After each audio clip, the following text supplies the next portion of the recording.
Hi guys, and welcome to another video. And finally it's time. These are becoming probably my most favorite videos to do, my monthly pickups videos, and this is my pickups for May of 2016. And for the first time in a while, I've got a really diverse collection of stuff to show off here, including music and at least one DVD and some other little stuff in addition to my normal like Blu-rays and games.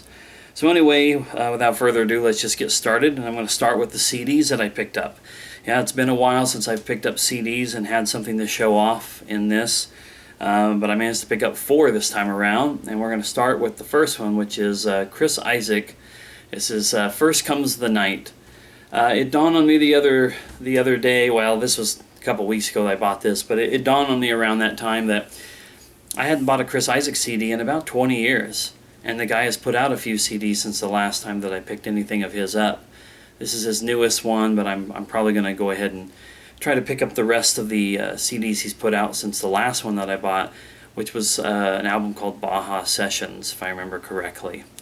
But haven't heard anything from this, but he's always been a really important artist to me, and one of these days I may talk a little bit more about that. Next thing that I bought after a couple of months of resisting and then deciding I was going to, I finally got around to picking up Adele's new CD called 25. I got to talk a little bit about Adele. When she first came out, or at least when I first became aware of her, I thought, this is the lady singing these power ballads. Amazing voice. I'll never take anything away from her in terms of her talent. But I thought, these are the perfect examples of, since they weren't really catching me, these were perfect examples of songs that were being overplayed, like way overplayed. And a few of them were just, I just couldn't really get into them. And she did that song, Set Fire to the Rain. I liked that song, and I started to think, maybe one of these days I'd pick up one of her CDs. It took, a handful of years for this one to come along, and the song Hello, which, yes, that song has been massively overplayed as well, but the lyrics and the meaning of that song, they're close to my heart. They touch on a thing that's going on in my life, and that was enough to finally win me over to picking up her CD. And then I picked up 2 CDs by the same artist, her first 2 CDs. This is Meghan Trainor's Tidal. This is a deluxe edition version that has a couple extra songs that aren't found on the normal one. It's 4 additional tracks and an expanded booklet. And in her new CD, Thank You, which I actually bought on the day that it came out. And I bought both of these basically because maybe a little bit like Adele, like some of her music was okay to me and some of it wasn't really doing much for me. But this new CD has got a change in sound a little bit. She still has that kind of retro, like 60s sound to her, but she's got some more modern stuff on this one, and that was what really attracted me to buying both of those CDs. I just finally said, screw it, I'll just jump on this, and so I did. And that's my first CD purchases in quite a long while. Mostly, just as an aside here, mostly I pick up CDs from groups like Paramore, Ellie Goulding, Metric, Foo Fighters, and there's CDs out there from all of these groups and a few others that I still need to pick up. But usually I don't do a lot with music. In fact, I download a lot of stuff. And I guess I will mention real quick, I downloaded an EP from a girl named That Poppy, who I kind of stumbled across her. And she doesn't have any CDs out yet. Hopefully she'll have a full-fledged album at some point. But I really like her stuff. I guess her song Low Life appeared on the most recent Now CD. But like I said, she's got 4 songs available. I picked those up on Amazon. I'm really enjoying what she's doing as well. Like I said, fingers crossed that she'll have a CD out at some point. Alright, now I gotta show off the one and only DVD that I have. Once again, I never buy DVDs unless it's for something that's just not available on Blu-ray, which is in the case of this. Season 6 of Xena Warrior Princess. That means I have all seasons of this now, the full set. Also means I have to start thinking about whether or not I want to get all 6 seasons of Hercules: The Legendary Journeys, because I like that series, but Xena was always my favorite of the 2. Okay, so we got some Blu-rays, and the first couple ones here are some anime pickups. The first one is Ninja Scroll, the motion picture. This is a movie that I'd kind of forgot about. I think I remember hearing about it years ago, but my mind has always been on the other ones that you've seen me pick up recently, like your Cowboy Bebops and Akira's, and my mind has just went blank as to the Ghost in the Shell and stuff like that. Most of the anime that I've heard a lot about in the last 20 years myself have been sci-fi, cyberpunk, stuff along those lines, and not a lot of these kind of traditional Japanese stories and time periods. But I saw a Chris Stuckman video about anime recently, and this was something that he highlighted, and I was like, oh yeah, I forgot all about this. So I had to pick that one up. Now these next two are from the same guy, Mamoru Hosoda, and I'm kind of feeling like maybe this is going to be my new Miyazaki, somebody who puts out quality movies, and I'm going to have to pick them all up. The first one I'm going to show off here is Wolf Children. I haven't seen this. Once again, this is just coming off of the name. And it's coming off of the name because of the next movie that I'll show. And that is one that I already own on DVD, but I had to get the Blu-ray. And this is Summer Wars. This was an obscure little movie, in my opinion, that came to Walmart a handful of years ago. And I looked at it and I thought, man, this looks really, really cool and interesting. And for years I've been wanting to get into anime, so I bought that DVD and I watched it and I loved it. I thought it was really, really awesome. So I couldn't let a chance to pick up a Blu-ray pass me by. Now this guy Hosoda has put out a couple other movies. One that's been out for a while, The Girl Who Leapt Through Time, and another which is The Boy and the Beast, which is a more recent movie. Both of those movies are coming out on Blu-ray like next week, I think. I'm not going to be able to get them right away, but I will be pursuing both of those and anything else that I can find by this particular guy. But this one I recommend wholeheartedly.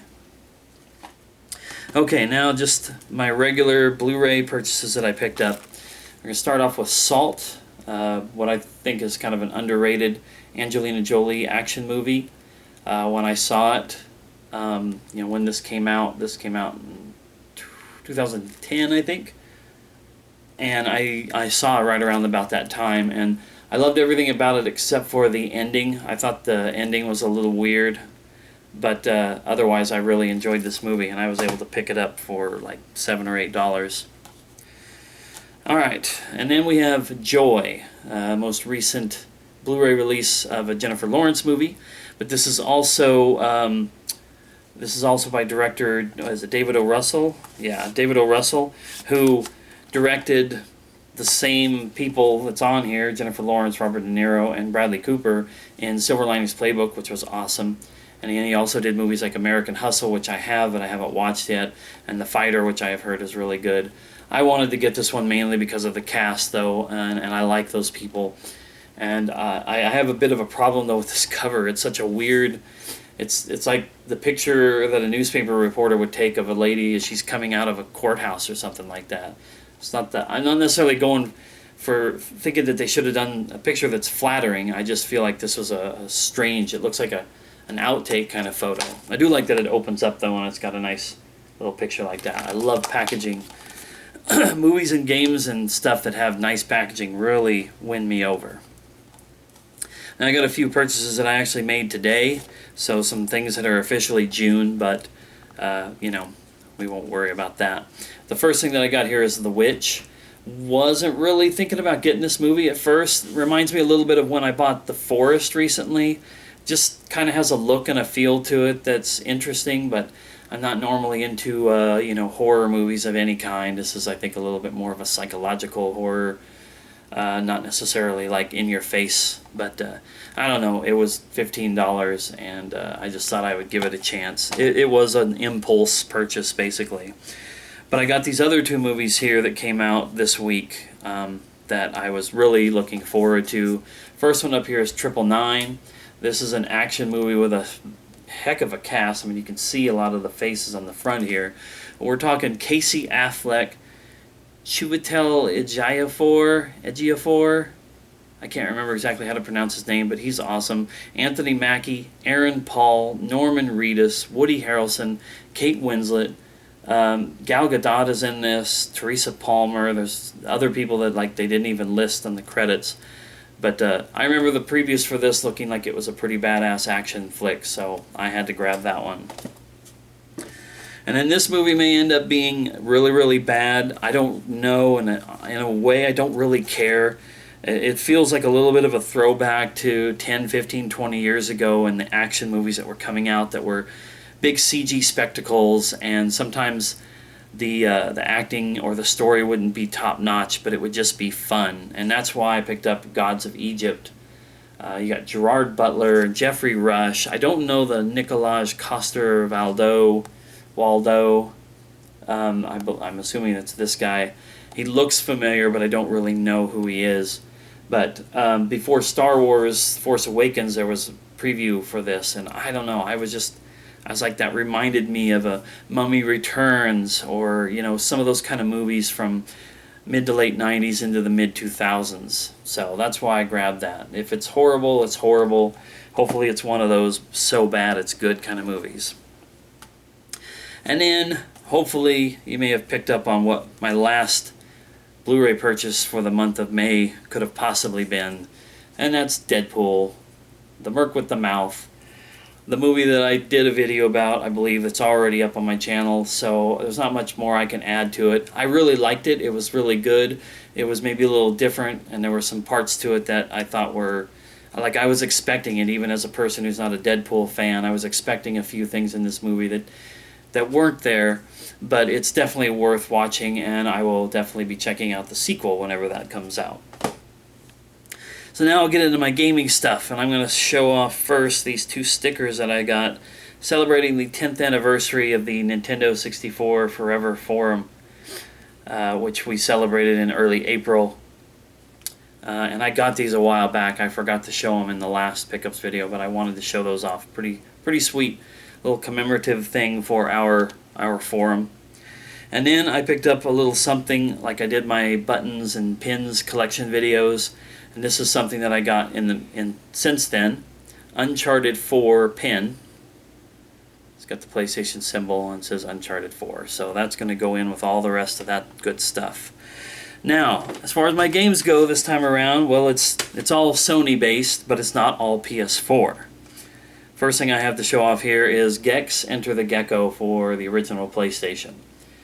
The case is a little beat up on this. It's cracked over here, and honestly, if I open this would come apart, but cases are really easy to replace and take care of. And that gives me the two main Gex games of the series that I enjoyed, which was the second and third. I do want to pick up the original game, though, at some point, just to have the trilogy. Anybody else out there like to maybe see this game come back for modern consoles? Not necessarily like a remaster, but like a brand new entry. I think it would be funny, even if they had to get a different voice actor than Dana Gould and update the humor. I think it would be a really fun game to have nowadays. Now this next game I'm a little disappointed by. I mean, I wanted this game and I'm glad that I have it, but I hate on eBay when stuff looks good in the picture and then you get it, and as you can maybe kind of see here, the case is faded. You can see the wrinkles in this. It's water damaged, and I hate getting games that are water damaged.